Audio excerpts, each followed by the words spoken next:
We continued westward until we finally emerged several clicks from where we'd entered. Night was falling again. We'd had a busy day. Transportation! Albert pointed out. We beheld an old Lincoln Continental, covered in some kind of crud, halfway between rust and slime, making it impossible to determine its original color. It probably had an automatic transmission. The mere thought made me shudder. Albert went over and opened the unlocked door. There was no key. I'll bet it still runs, he said, lying down on the seat so he could look up at the steering column. He did violence to the crappy housing and started fiddling with the wires. A moment later, the engine coughed into life. You hot-wired the car, said Jill, impressed. Sure, he said. I'm surprised you'd know how to do that, she said. Why? He asked, getting out of the dinosaur. Was that part of sniper training? Jill wanted to know. Part of my troubled youth. I wish more Mormons were like you, she told him. The church was good for me, Jill, he told her. It turned my life around. Which way were you facing? She asked jokingly. Toward hell, he said. You're still facing that way, observed Arlene. Every time you take a step. Yes, he agreed. But now I'm able to fight it. I'd rather blast a demon than give him my soul. We'd had this conversation before. I preferred opting out this time. Arlene didn't mind a dose of deja vu, apparently. But then she was sweet on the guy. They're aliens, she said. Sure, he agreed. But for me, they're demons too. One man's image of terror is another man's joyride. Speaking of which, the old Lincoln was enough of a monster for me. I was half sorry it still ran. A quick look at the gas gauge told me the story. Half a tank. Plenty to make it to Los Angeles. One thing about an old family car, there was plenty of room for our family, including Ken, propped up between Jill and Arlene in the back seat. I was happy to let Albert drive. I rode shotgun. Albert flipped on the lights in the twilight and triumphantly announced, They work! Great, I said. Now turn them off. Oh, right, he said, like a little boy caught playing with the wrong toy. We drove along without lights, heading toward the diminished glow of LA. Do you have a new plan? Arlene asked. Glancing in the rearview mirror, I saw that Jill was sleeping. Of course, I said. Always. I think we should hijack a plane. Elude any pursuit. Yeah, Albert interrupted. I wonder if they have any aircraft. I haven't seen any. Maybe they're using zombie pilots, Arlene commented hopefully. Zombie pilots would not have fast reflexes. So, as I was saying, I continued, we take our plane and hot-tail it to Hawaii. There we find the War Technology Center and take them Ken. With help from Jill, we plug Ken into the Bionet and crash the whole friggin' alien system. Good plan, said Albert. Ditto, said Arlene. It was good to be appreciated. With a proper respect for yours truly, I might yet help Arlene to find God. I was certain that Albert wouldn't mind that. Wonder if there'll be monsters at the city limits, said Albert at length. Don't see why they'd have that much organization, I answered. After what we've seen, what do you think, Arlene? I asked, glancing into the rearview mirror again. She'd joined Jill in the land of Nod.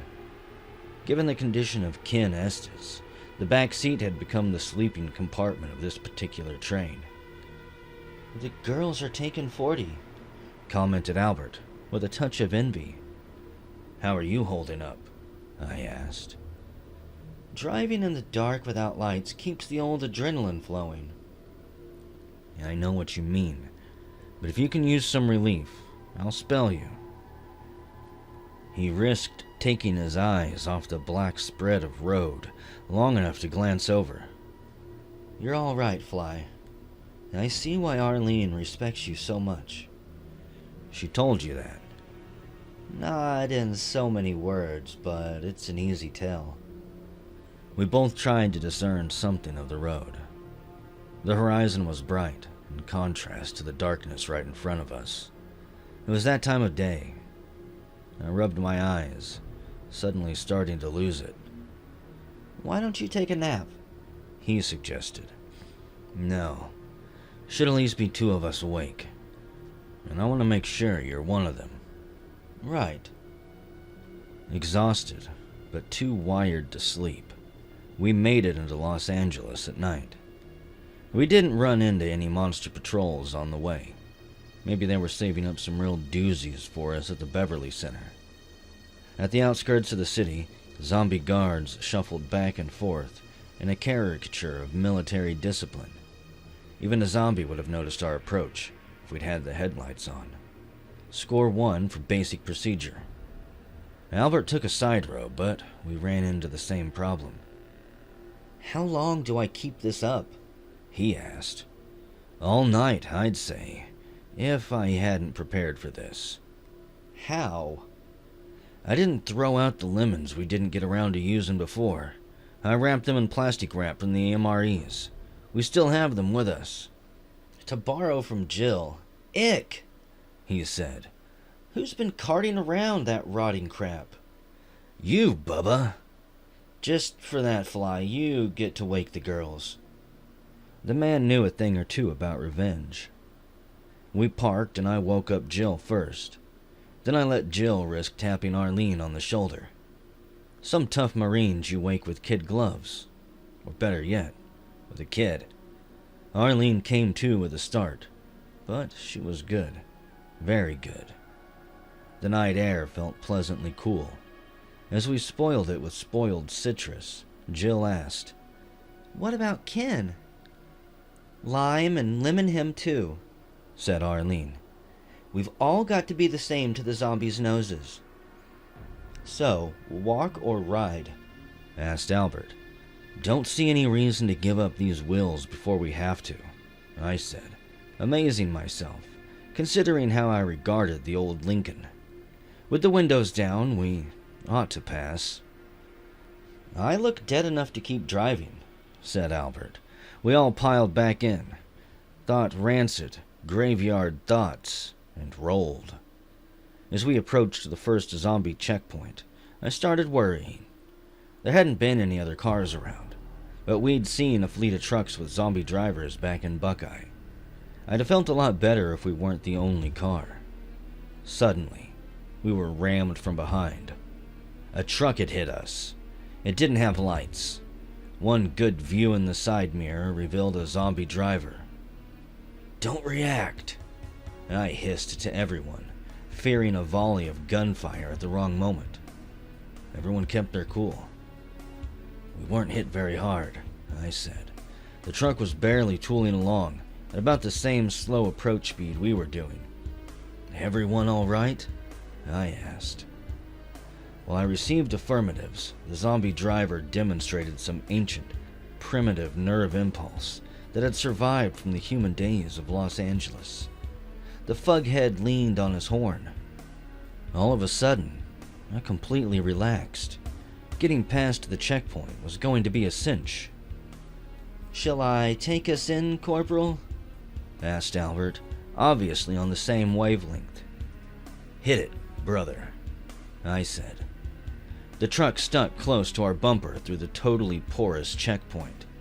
After that, we just drove in typical LA style, weaving drunkenly between zombie-driven trucks, leaning on our horn, all the time heading for the ever-popular LAX. I wanted to give the airport the biggest laxative it had ever had, with lemon marine suppositories. Cleans out those unsightly monsters every time.